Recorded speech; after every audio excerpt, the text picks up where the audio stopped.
Hey guys, welcome back to an all-new episode of Conflicts. Today we'll be looking at another robotic vacuum. This here is the all-new Yeedi Vac Pro, aka their latest model featuring all of the bells and whistles. And on top of that, they also sent us the emptying docking station that they sell separately. Now, this particular robotic vacuum is priced about $499, so about $500, which is actually a bargain of a price for all the bells and whistles that you do get with it. You can go ahead and have all your obstacles out there, from toys to shoes, and this thing will make a path around it, which is actually pretty darn cool.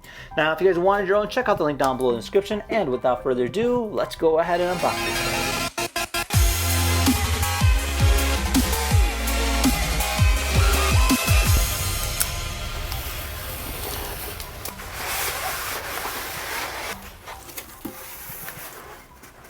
Alright, so this is what we get. We get ourselves a quick start guide.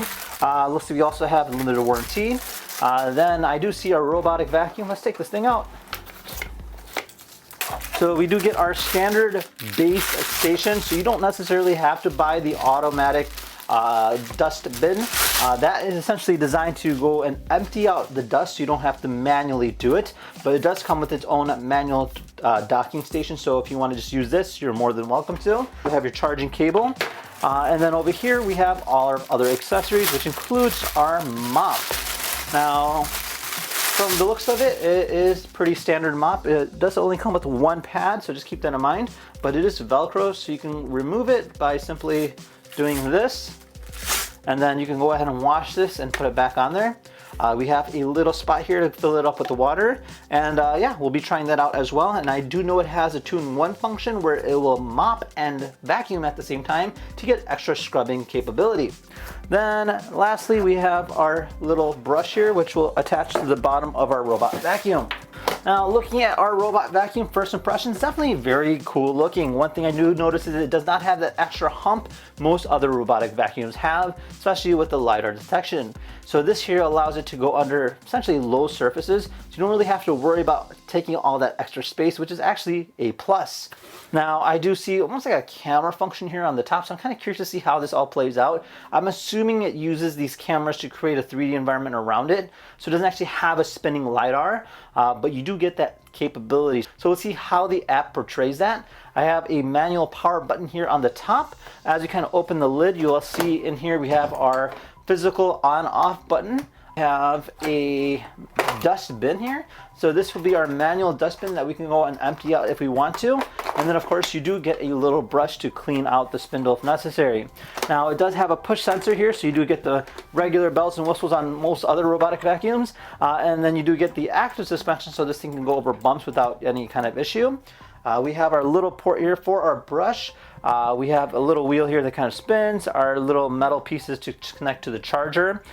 We have a variety of different sensors I can see throughout. And then we also have our connection bin on the back, so this will remove, and then we can add on our mop piece just like that. And yeah, it's that simple. So it kind of gives you an idea of what that's about. Let's go ahead and take a look at our self-emptying station next. All right, so this here is sold separately, but you can always purchase it to add onto your robot vacuum, essentially allowing you to go and remove the dust without having to physically remove it. This thing will kind of empty it into a bag, which you can toss after 30 days. Let's open it up and see what's inside.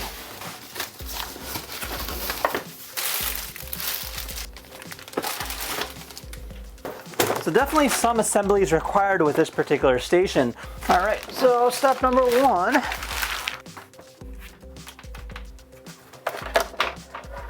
All right, so this here's our station, and overall it looks really cool. So it's got this little, almost like a ramp allowing you to go up here, and then it'll charge onto this station here. Now, the way it removes the dust is actually through these two sockets right over here. You can actually see on the bottom, there's like a little passageway on the bottom that'll kind of go up into our dust bin, which you press this button here, and you can actually see it inside here. So this will slide out if necessary, which you can go ahead and seal off. So it is kind of nice on how that works out, and that's good for 30 days. And then they do give you another one as well. Must have, especially if you have this robotic vacuum or the regular non-pro version. So let's put this thing on charge. So we're gonna go and download the app next. So now we're gonna click on add a robot. So it's gonna ask us which one we're adding. So in this case here, we have the Yeedi Vac 2 Pro. I'm going to enable location. Ready for network setup. Scan successful. Connecting to the app. Upgrading. Please wait. Alright, so the first thing we should always do is update the firmware of the robot to make sure that it's up to date. So we're doing that very quickly. A few moments later. So we're also ready to go. We have our Yeedi connected to the wall here. So this here's our main hub of the app, kind of shows you exactly what's happening.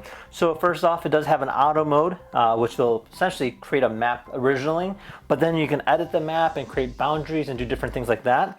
You have an auto empty function, which will automatically empty into the dust collecting bin. And then as you kind of scroll down, you can see the vacuuming power. So you have 4 different settings from off to highest. Water flow method. So you have low, medium, high. You have a cleaning schedule allowing you to create essentially a timeline on when you want it to clean. You can change the robot voice. You can change the different settings in terms of sleep, do not disturb, auto empty, resume cleaning, etc. So let's go ahead and do an automatic function to create a map of this particular studio room. So let's hit play. Right, and hit start auto cleaning. All right, let's see what this thing does. You can see on the screen here how it's kind of creating a map.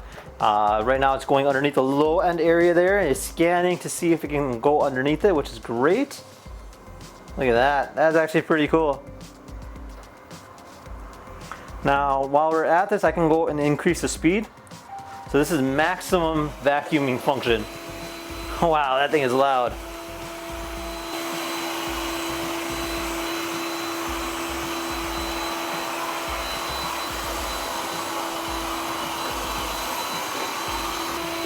All right, so it's kind of doing its own thing as we're kind of waiting about.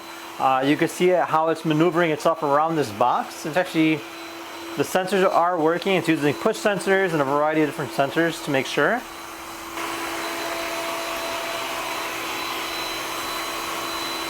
All right, pretty cool. Now I can also change the speed function. So this is lower, lowest, and then just no suctioning power at all. There's 4 different modes that you could do. So standard, max, and then max plus. Now the max plus will get you to 3000 PA, which is probably the best that you can get out of this thing. All right, so let's go ahead and swap out the back piece next for our mop function and see how that plays out. So I went ahead and took the reservoir, I added water to it, and then I'm gonna go and place this back in here. Let's clip into play. Switch to vacuum and mopping mode. So I'm going to hit play. Whoa, look at that. And you can see the mopping function right there. So if you take a little closer look, you can actually see the mop pad going back and forth as it's scrubbing the floor. Now I can change the mode from low flow level to medium to high. So high will definitely, you can hear the water coming out. The whole vacuum is literally shaking from the amount of force that thing's having. That is absolutely crazy. Return back to the station. All right, so now it's returning back to our station. Done essentially mapping the room. It's gonna empty out the contents into our dustbin. Please empty the reservoir.